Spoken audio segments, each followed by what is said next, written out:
Yo, what is good, boys and girls? This is Kai and I'm saying hi. I'm going to be your Red Mage mentor for this job and I'm going to show you some tricks and tips for it. And I hope you guys learn a thing or two. I want to say that I am not the best Red Mage and I don't want to claim that thing. I am just here to share my experience with Red Mage and how I am doing with it, and it's turning out to be great for me at least, and I'd like to share it with you guys. Oh, also, I want to say that if you are pretty new to the Red Mage and you want to learn from point zero, I have a text guide to help you with that, and it is in the description with a Reddit post that you will see. So, yeah, without further ado, let's get into it.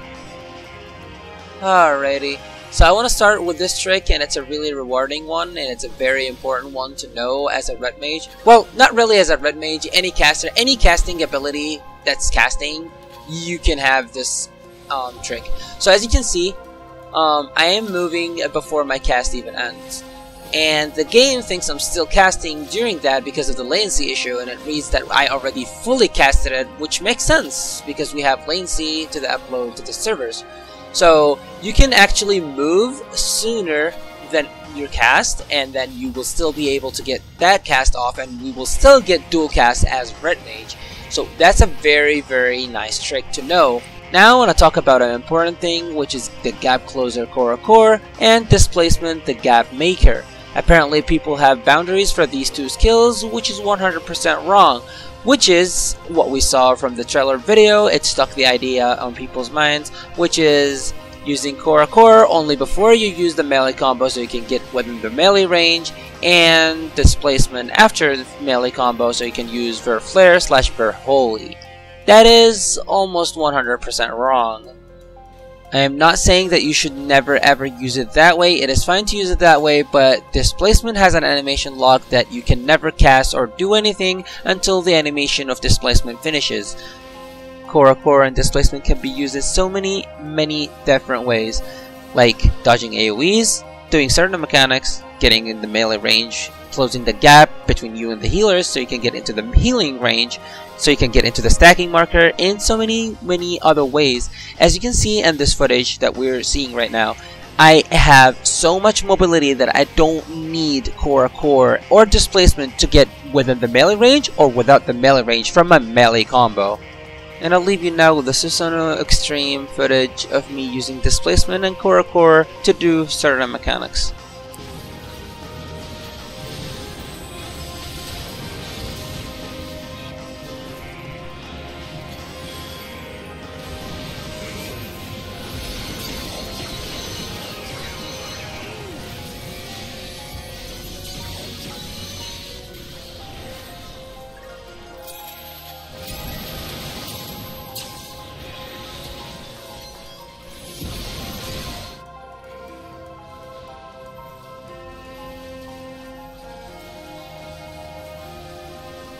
Okay, with that done, we're moving to Swift Cast usages. We have 3 different Swift Cast usages, but first you need to know that Swift Cast is able to be with dual cast at the same time.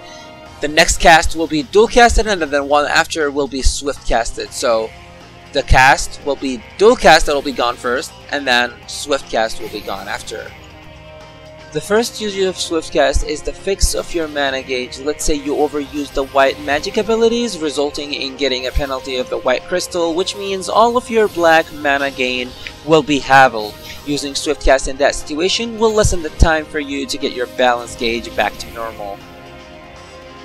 The second usage of Swift Cast is when you want to go in melee range to do your melee combo, but you're lacking of 1 GCD and you don't have a dual cast for it. So that's when you want to pop your Swift Cast for it, so you can go in melee range during the global cooldown and do your melee range.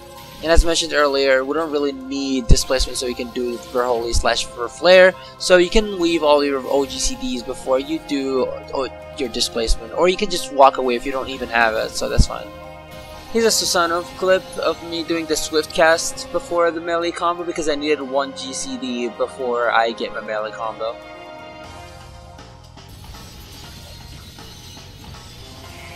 And the third usage is at the opener, where you get a Vercure dual cast proc and then you use Swift Cast with it. Here's a tip for acceleration.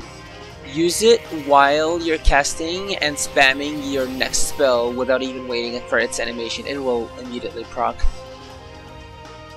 Alrighty, now I'm gonna talk about one of my favorite spells in this job, Vershare. Alright, Vershare has a lot of different ways, right? So you can use it to keep yourself alive, and that's the most important thing, because people tend to forget Vershare or don't even have Vershare in their hotbar, which is sad. You can keep your tank alive if your healer dies and you're trying to raise them, and while they're raising you can heal whoever is getting damaged. The most important one is getting yourself a dual cast, as you just saw. Also, as I mentioned earlier, you can use it for an opener, which is Vershare into dual cast into swift cast, and that you will start with your 2 long GCDs, or casting rather, which is Verarrow / Verthunder, getting 11 on black and white mana. Not to mention that we might be getting a proc from Verarrow / Verthunder, whatever you choose and decide to use with Swift Cast, because with Dual Cast you will get a proc because we will be using Acceleration, and you will actually have to use an Acceleration because it's an opener, and with an opener you might want to use everything. And if you need an opener, at the end of this video I will leave a link to an opener video. You can also use Vershare not just for a pre-pull to get a Dual Cast proc, you can also use it within the fight. Let's say when the phases are changing, like Susanoo's jumping or getting back in the platform, or Lakshmi's ad phase, you can use Vershare so you can get a dual cast proc and start from there. Whether you have swift cast, then use it. If you don't, just don't use it and start from the dual cast. I have footages for the Vershare usages and whatnot, but I don't want to show the footages right now because I want to talk about other support stuff. And as soon as I finish them, I'm going to provide all of the footages that I've got. Something that you have to cross-class as a red mage, which is Addle, lowers the target's intelligence and mind by 10%, and it's a very useful debuff to put on the target for some mitigation for the party. Something which is also you need to be cross-classing, which is Mana Shift to support your healers and whoever is in need of mana. And I don't have to mention that you have to cross-class Lucid Dreaming for your mana management.